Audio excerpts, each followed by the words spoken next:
Mama se kungi betengo we kumoyi ingumada takana. Okyo sokinu kibangase. Manuele ngando mushisamye. Manuele.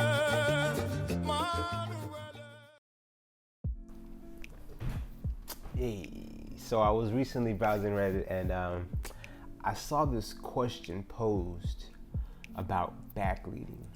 You know, the individual was having difficulty in his class because, you know, the instructor was teaching everyone the pattern, and thus the follows weren't truly letting the leaders lead it.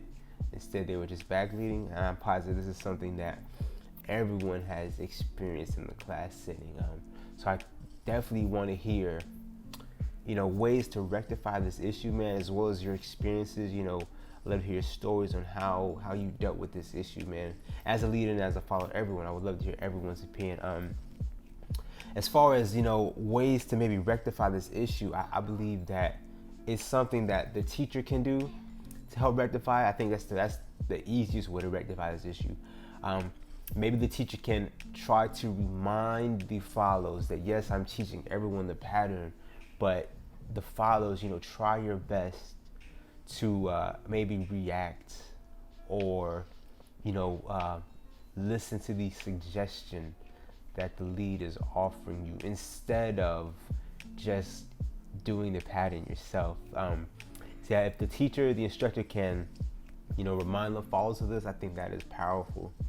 I think also if the class is able to, if the instructor is able to separate the follows and the leaders, maybe have the follows work on, you know, the best way to follow, the best way to walk, and then have the leader. So the leader is the pattern. I think that's another way to do this. Hopefully you might have a lead as well as a follow instructor, so they can split the class in two. That way everyone is still learning instead of just sitting on the sidelines. I know no one enjoys that. I think also another thing that is a great idea is to maybe have the follows and the leads switch roles. I think that's an amazing way. Maybe not too much in the beginning, because you know, in the beginning there's just so much to learn that trying to switch roles may be, you know, an information overload at that time. But, you know, learning to both lead and follow, man, oh man, you will become an amazing dancer that way. We can get into that. I have other videos on that, learning to lead and follow, but that is an amazing way to step up and improve your dancing.